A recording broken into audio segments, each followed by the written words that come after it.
Hello ladies and gentlemen, what's up? It's Papa Bale and welcome to the channel. I like messing around with magnets, magnetic field. Uh, this is a motor generator. Okay, let's see. We got one drive coil right here. This is 300 turn. It's actually 900 turns altogether in parallel. So it's 300 turns of 20, 18, and 32 for the trigger. That's an 18, or not an 18, but an 8 magnet rotor. They're Neo cubes. Uh, Honestly, when I put them all together, I didn't think I was going to get that much juice out of it, but I was wrong. Alright, this is an amp funnel coil. It starts in the middle at 28, and then it goes to 26, a little bit thicker, and then 24 on the outer rim there.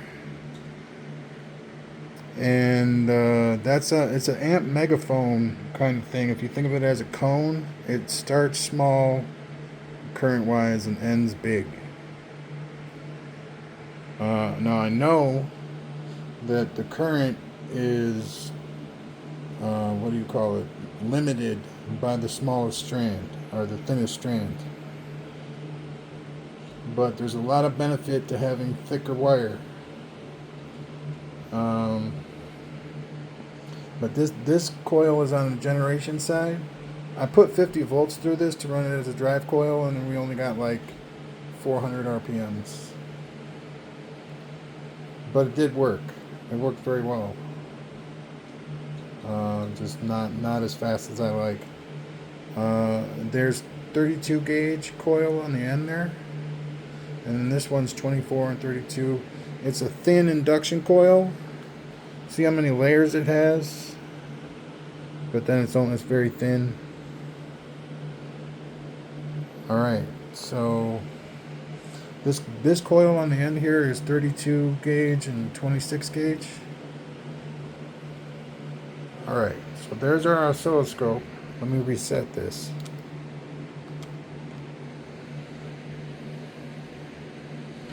We're going to start with our voltage, AC voltage. So I got the multimeter hooked up to the coils. I have a bridge rectifier for each set, but I have the meter hooked up to the coils. So we got an AC reading. Okay, here's the wire I'm looking for, the clip. And bada boomski. Now let's stop it.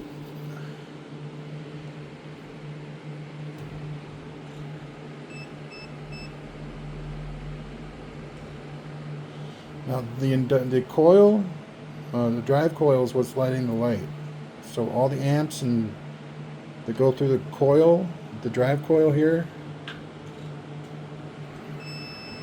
go to the light. Now all the induction coils are here. You can hear that thing rev up, man. That is awesome.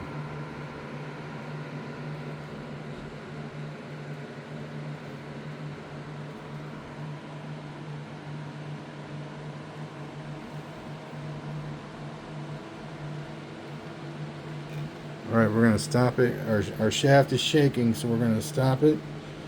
We're going to change this to oscilloscope. Oscilloscope. Boom, look at that. Alright. I'm going to let it simmer down a little bit because I'm going to start it up again. This thing will run like that for, not exactly like that, but it'll run pretty fast for a good 8 minutes, 9 minutes.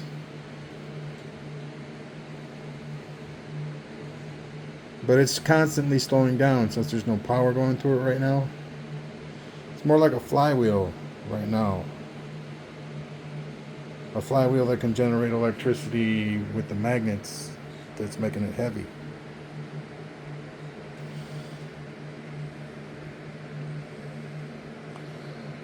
Alright, so this coil right here with the blue tape is a little different. It's behind the drive coil. So when the drive coil When a magnet passes the drive coil and it gets initiated, this is going to pick up some heavy induction, and you'll see it on the oscilloscope.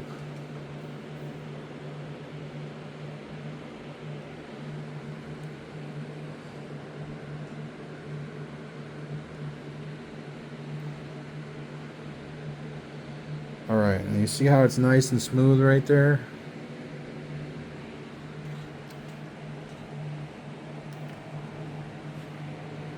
Look at that. And that's all due to this coil.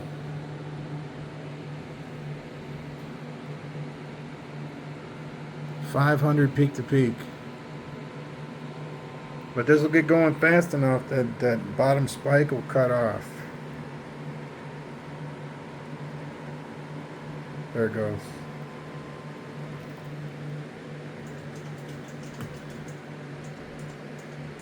You see it? Did you see how it like disappeared on the bottom? Yeah, I don't know what that is, but it kind of sucks because you lose about 200 volts peak to peak.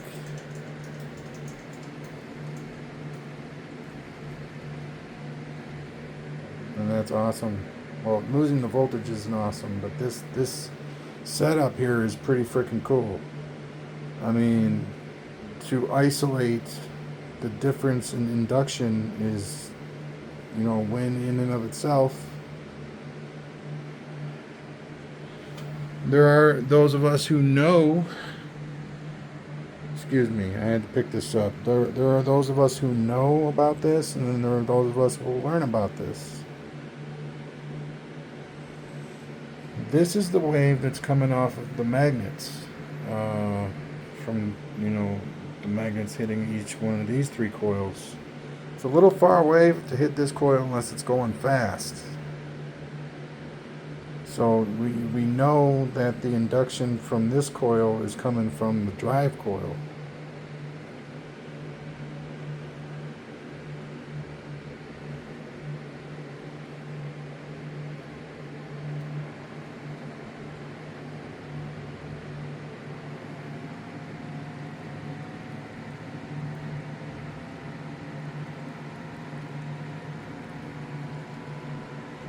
So cool.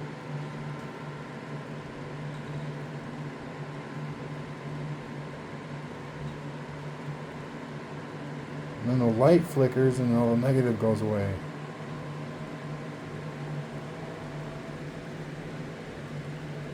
Look at that thing go. That is awesome. For 8 magnets, that's powerful, man. I mean, if you tried to stop that thing with your hand, you'd lose a finger.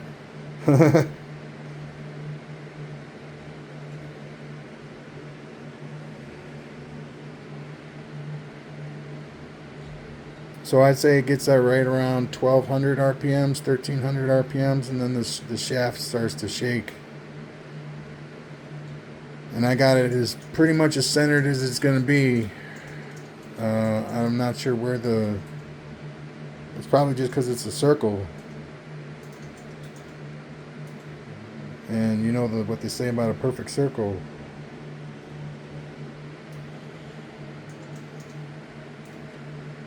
Alright, let's get one more reading. An AC reading.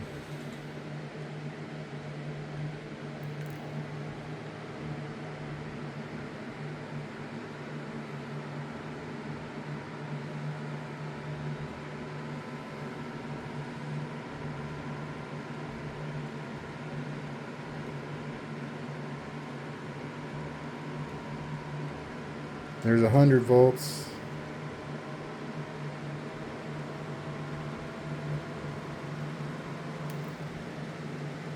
We're going to go about 116 volts. Now I have 2 rotors that have 8 magnets capabilities. I have the rectangle magnets and I have the cubes that I have here. I know the rectangle magnets will give me way more insane readings than the cubes. But yeah, this is really smooth. And this thing runs like a flywheel when the power's not on. Even though it's being loaded down kind of by induction. Got one more thing I want to show you. Actually, no. This meter was hooked up to the cat bank, and when I plug the coils into the bridge rectifier that's hooked to the cat bank, I can charge with induction the cat bank at a pretty decent rate. For induction, that is. Now if I hook the coil to the cat bank, I could load it up in a minute. And that's 500 farads, 16 volts right there. Alright, well, thank you very much, ladies and gentlemen. It's been awesome. Peace out. Have a wonderful day. Please be inspired to build stuff. Bye now.